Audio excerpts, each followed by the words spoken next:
What up? Happy birthday. Happy birthday. Guys, it's our birthday today. Yeah, it is. We're on the wrong side of 35. Oh my God. What if we were just sobbing? Bursting into tears. We are officially in our late 30s. Stop. That's bullshit. Isn't that weird? Yeah, because it's not true. Okay. I think Lying's weird. Yeah, lying's weird. A lot of people would argue otherwise, is what I'm saying. Oh my God. 36? Yeah. Yeah. Yeah. Yeah. Okay. Well, our husbands are putting the kids down for both of us. So, but I said if I'm done recording, by the time I get back, I'll help them. So let's get started. Patreon shout out. Oh my God. Like, yeah, I'll totally come help you. Only if we get done in time, though. Right. This is going to be. Oh my God. That joke is hilarious. But seriously, Patreon shout out. Destiny, Bonnie, Lane, and Wendy. Welcome. Y'all, you've humbled us. This has been a great birthday present. Thanks. Thank you so much. And another great birthday present we got was our friend. Our friends came in town. And Mary Lily, Mimi's Gifting Studio, y'all, she gives the best. She gave us a gift basket with all these very personal touches. She's so good at it. And Father's Day is coming up. This is what she does for a living. Like, let's support small business. Let's do this. I'm going to her website right now because that does remind me I need to get Payne. Father's Day and birthday are back to back. Just as Mother's Day and my birthday were back to back. I have to deal with that shit next month. So you know what also she's very good at is she was talking about our mutual friends who had their first wedding anniversary, and that's like paper or whatever. Oh yeah. The people who do that, she's really good at that. That's a good one. I know, she can figure shit out for you. I like that. Mm-hmm. Did she do cash? Just kidding. Can you imagine? That'd be so funny. Cash. Like, okay, give her $20. I want 20, whatever.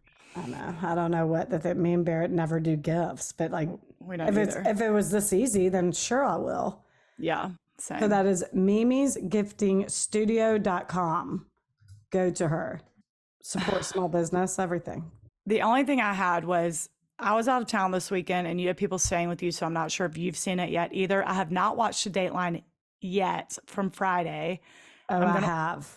How did you have time to watch it? This kid has an ear infection and gets up at 5:30 this week. And everyone else is hungover. So I was up. Okay. Hours before everyone. So I'm watching it tonight after Succession. I'm so amped. And then tomorrow, Brian Koberger enters his plea. Yeah. Guilty, not guilty. We will know by the time this airs, we will know if we are having a trial or not. I think he's going to go not guilty. Yeah, for sure. I do too. I think he likes the attention. This Dateline was really good. The BTK killer's daughter's on there to discuss, certain things.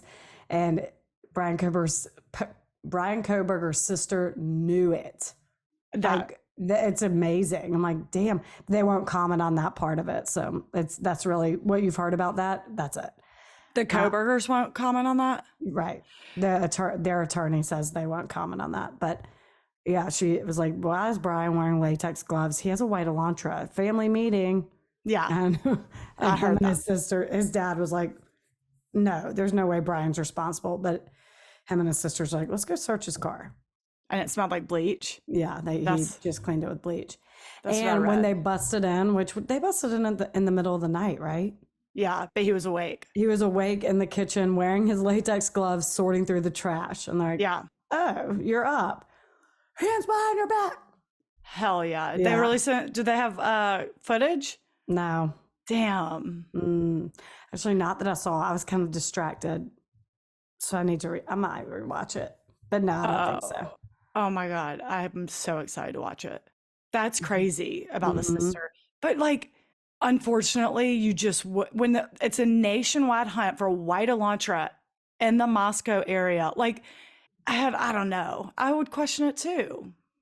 But Well, God, especially it's with your the brother. well, the gloves around the house is fucking weird. Yeah, around the house, that is so weird. His plan, I don't know what he was planning to do. Because I'm like, they don't have to have your DNA necessarily. They can get any of your family members. You going to make them all wear gloves?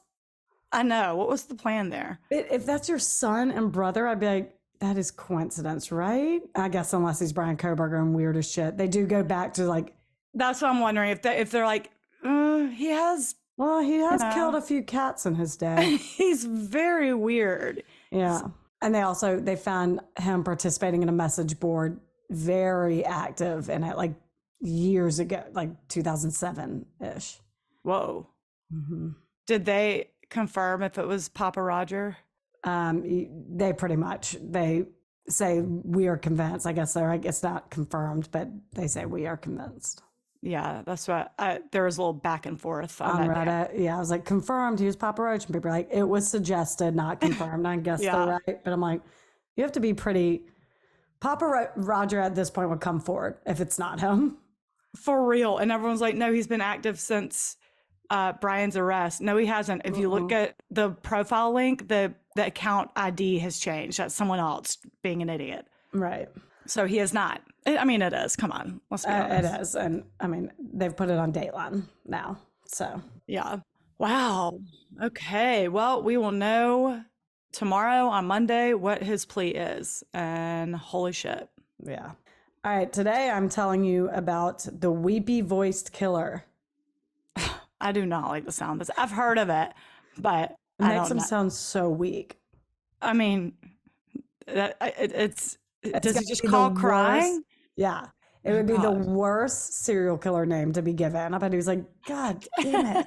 I shouldn't have called that many times crying. All right. Sources: Criminal Minds, Justia? Is that how it's the law? It's the like case law, whatever. MinnesotaNewsCounty.com, Oxygen's Mark of a Killer, and our patron, LQ, whose mom knew him. Oh my God, I forgot. We'll get into it. Oh my God. We're going to have a first-hand account? Hell yeah. So we're going to Minnesota. On New Year's Eve, indeed.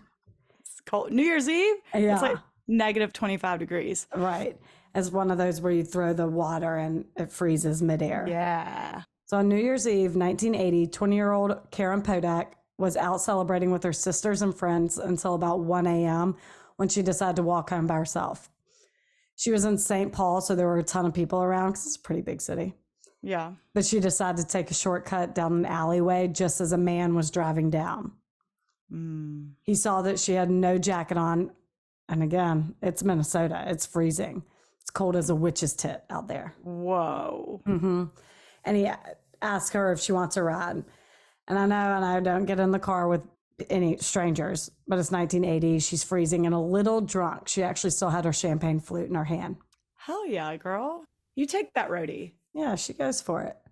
3 hours later, police receive a 911 call from a man sobbing into the phone, telling them to go to Malberg Manufacturing Company. And I'm going to play a clip of it, but I'll translate it after.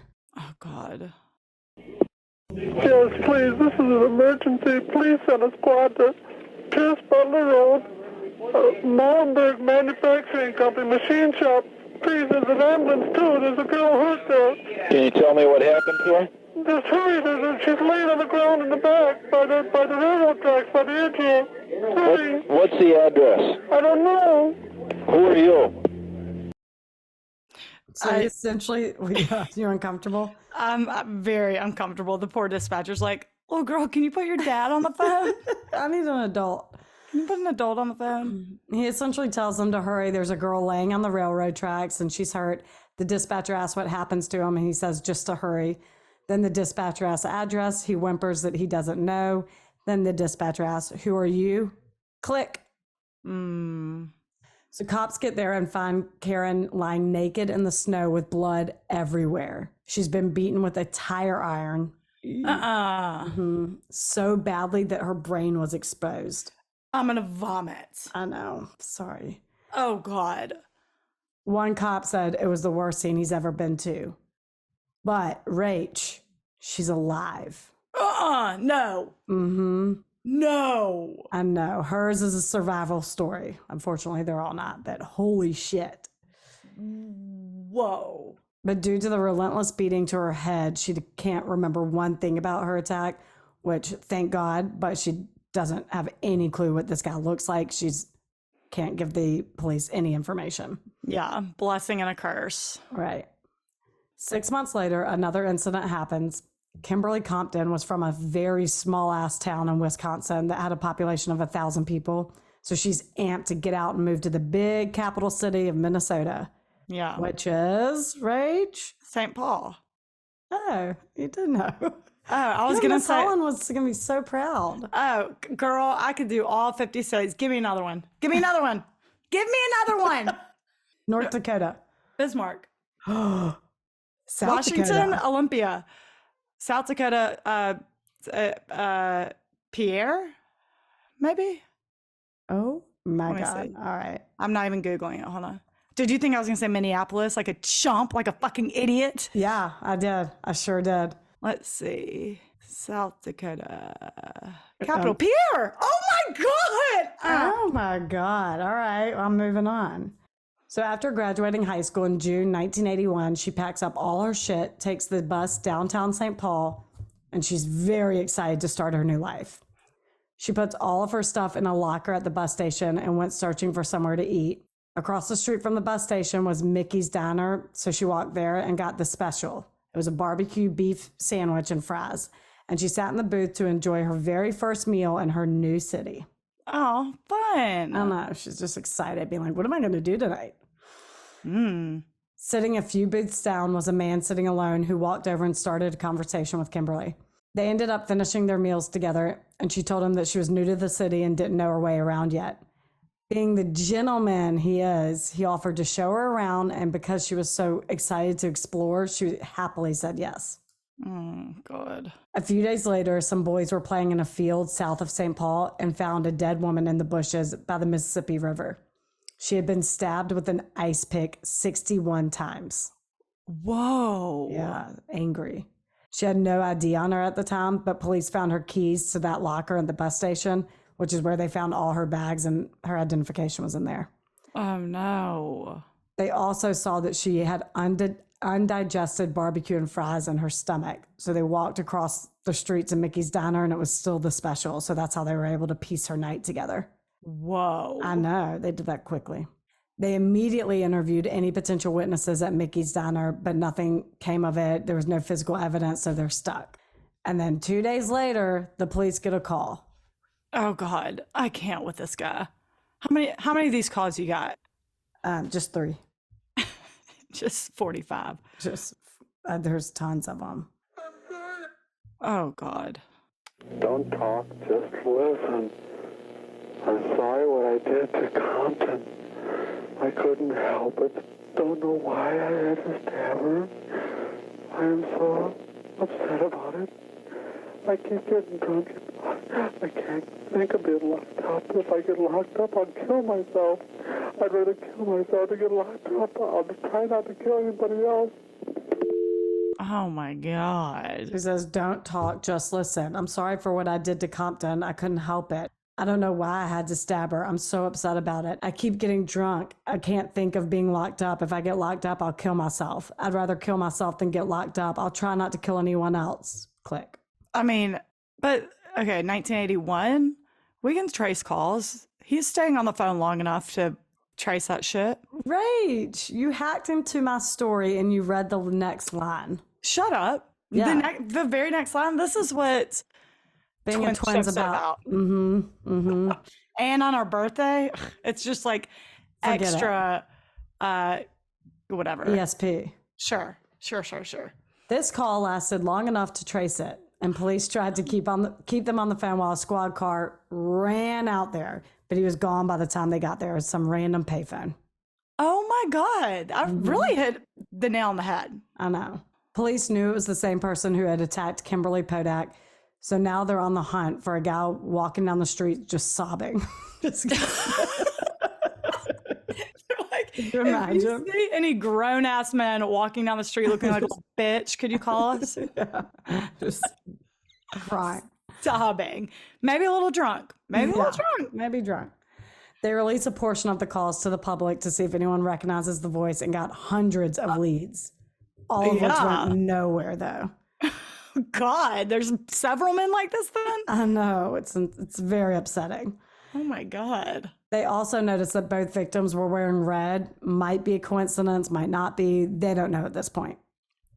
It's weird how different the MO is. Like one got stabbed 61 times, and then what was the first one? I can't remember now. I'm so tired. Well, he beat her with the tire iron. Oh yeah, until tire. her brain was exposed. Blech, yeah, I blocked it out of my memory on purpose. It's weird. Yeah. 2 months later, cops got a call to a domestic dispute, and a man named Alan Lopez is holding his family hostage.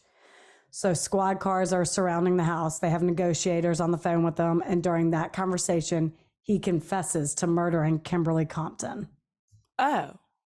So now cops are going in. They have a confessed murderer and people are inside. They're storming it. They get inside and find that Alan Lopez's mom, dad, and sister are all dead from gunshot wounds. But he did not turn it on himself? No. He's alive? Yep. Okay. Good. They take him into custody and dig into his background, and he has a history of assault and mental illness. And obviously, they can't take his word for it. So a voice recognition analyst compares his voice from the recorded negotiations to the Weepy Voiced Killer. And to them, it sounds different. But since they have a confession, they don't write it off yet. But he's not crying in the hostage phone call? No. I feel like it's not him. We'll see.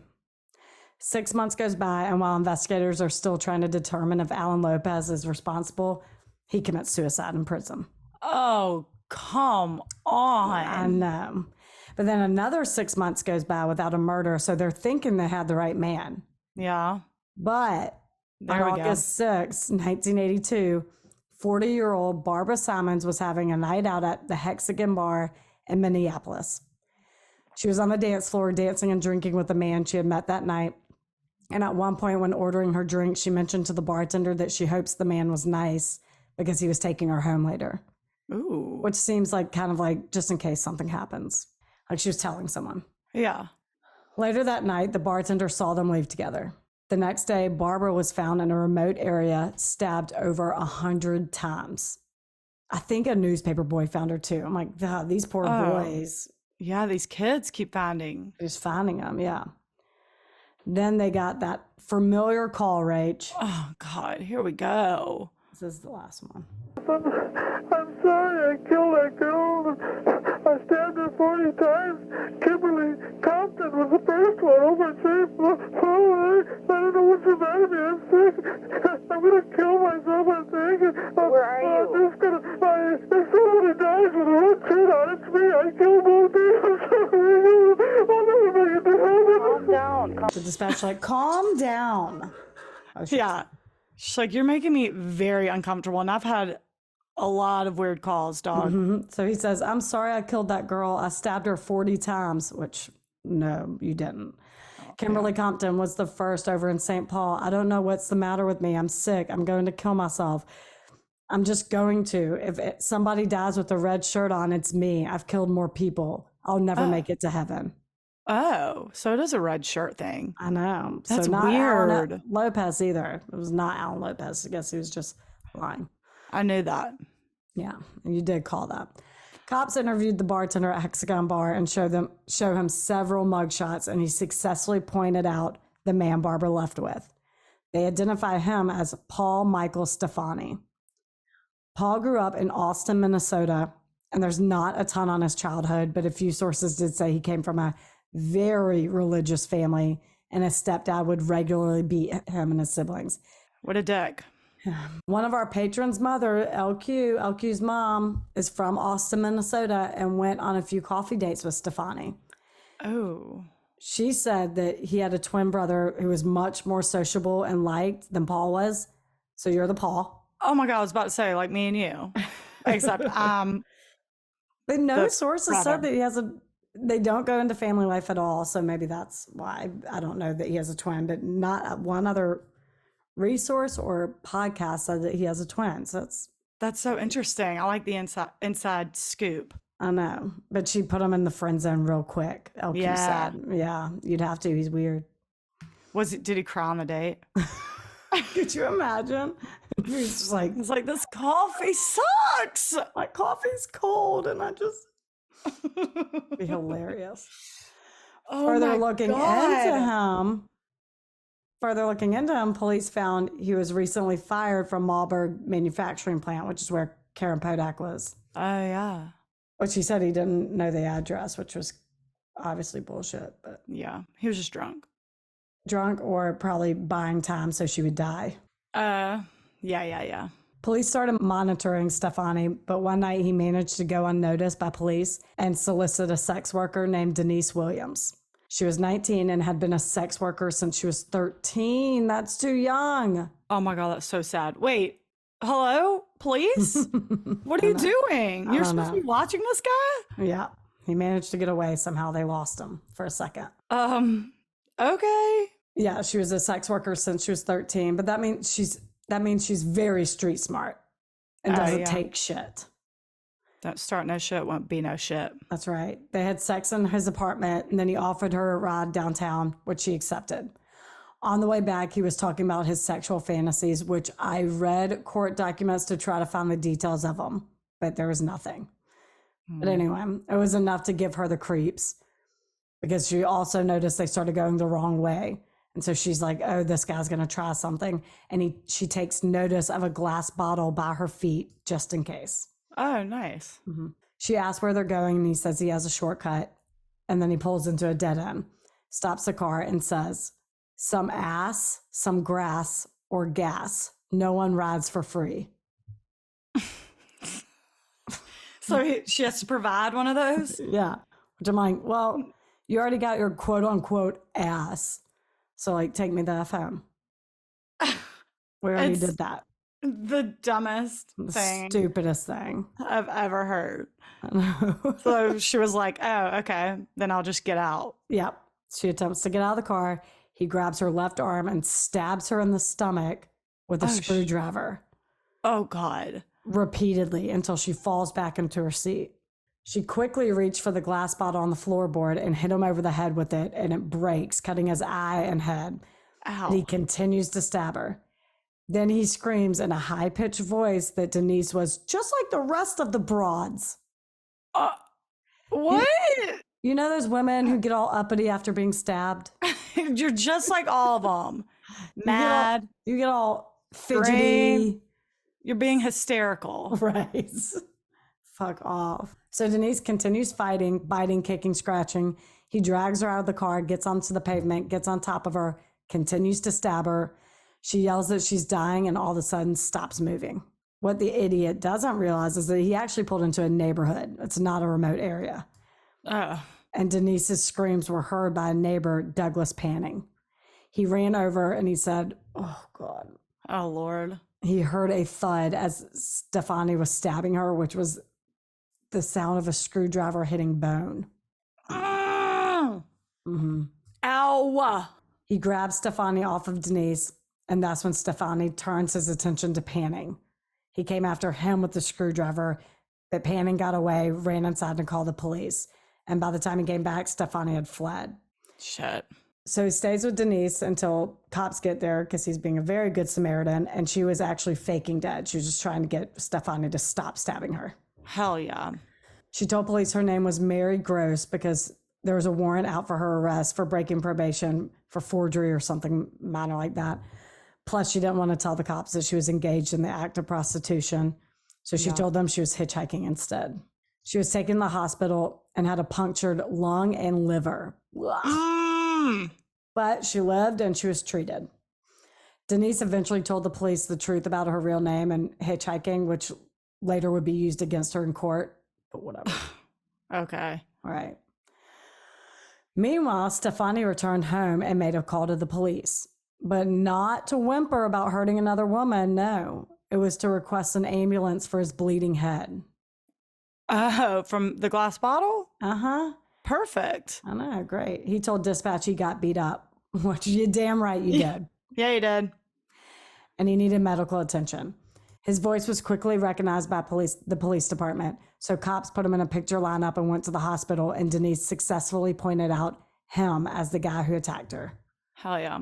So they arrested him for the attack on Denise, which he obviously denies. And during questioning, Detective Don Brown asked what happened to his face. He claims he was a victim of a mugging gone wrong. And the detective interviewing him makes him think that he's believing him. So he'd like be the utmost relaxed. And as they're going through this fake mugging story, the detective just pulls out a picture of Karen Podak, Kimberly Compton, and Barbara Simons and puts them all in front of Paul. Hell yeah. Mm-hmm. And he starts crying. Pretty much. Yes. I'm just kidding. He does get up from the table and says, "You're not going to pin those on me." And his voice changed from their normal conversation to the high pitch one he uses during calls. It's weird. It's weird. I'm like, why'd you do that? You should have gone the other way, like a deeper voice. But that must be his genuine reaction when he's nervous or something. I don't know. Oh my God. Did LQ's mom say that he talked like that at their coffee dates? No. Like, did he have a normal voice? He had a normal voice. Oh God, it's so weird. I can't. It's like his actual impulse to talk like a 5-year-old girl when he's nervous. Oh my God. I'm so glad I don't have that impulse. Oh my God, me too. So they arrest him and he pleads not guilty. The judge in the trial doesn't allow them to rely on the voice analysis to convict him. So he was found guilty on the attack of Denise Williams and the murder of Barbara Simons, since they had 2 eyewitnesses who pointed him out. Yeah. But there wasn't enough evidence to convict him on Karen Podak's attack or Kimberly Compton's murder. Oh my God. So for Denise and Barbara, he got 40 years in prison, which is weird. Barbara's dead. But anyway, 10 years into his sentence, he told police he would tell them everything if they did him a favor. Oh God. He wanted a picture of his mother's tombstone. And they're like, "Sure, we'll do that. We'll bring it to you if you want. We don't care." Yeah. What? So he finally confessed. Yeah. So he finally confessed to Kimberly and Karen, and then he confessed to murdering a new girl. But he didn't remember her name or address. But he said that he drowned her in the bathtub, and he put her, I know the MO is very off. That's And he so put weird. her purse in a mailbox down the street, like a postal, like a drop box. And he explained the layout of her apartment. That's all he can remember.